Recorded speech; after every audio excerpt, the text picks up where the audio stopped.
ago, we launched a program called Muslim American Stories, a series of town halls on civil rights in the family. As part of the program, we're focusing on 3 broad civil rights issues that not only affect the immediate victim, but also have a significant lateral impact on their families and loved ones. This is the first town hall in a series, and our focus tonight is anti-Muslim school bullying.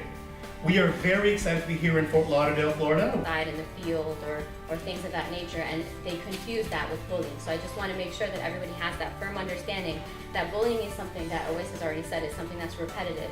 It's something that's unwanted. It's something that it impacts a child in terms of implementing a certain type of imbalance of power.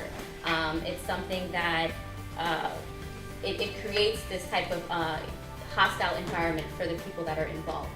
Particularly to immigrant Muslim families, and sharing with them stories and saying, hey, I know that it's difficult for you, maybe because of a language barrier, maybe because of a cultural barrier, for you to play a role in the life of your child in school, but it's not enough to just assume that the school alone will take care of your kids. Or the home country mentality of you drop your kid off at school and then you pick them up and there's the expectation that they're going to learn, that this is just as much about, there's a really great quote, I believe it's from George Washington Carver, who said that it's much easier to build strong children than it is to repair broken men.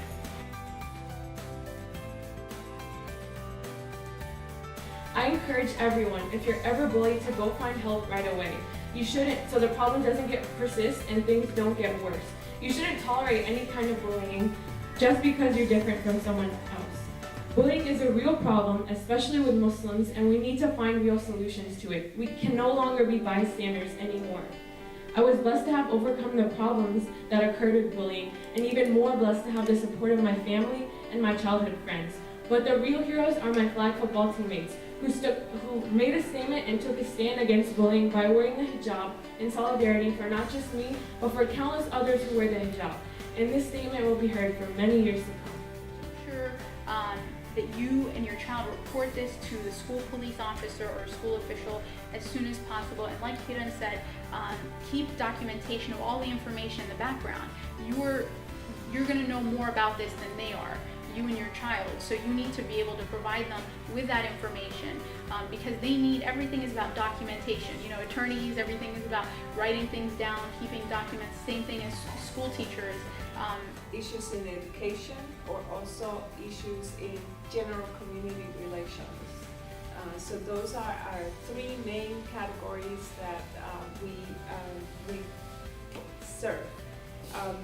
Bullying here has been mentioned primarily in the area of education.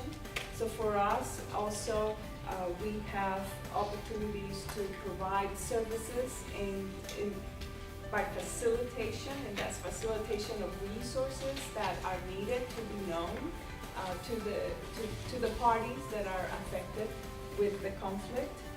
We also provide services in ways of consulting, and that is providing technical assistance, identifying best practices, and also in a way of training and mediation.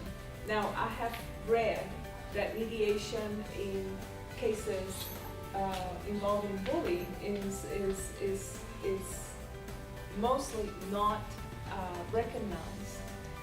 Mediation for CRS means when the parties come together, would they have an opportunity to identify in writing what are the action steps that they are taking to resolve the alleged conflict, and what is the resolution that they can come together.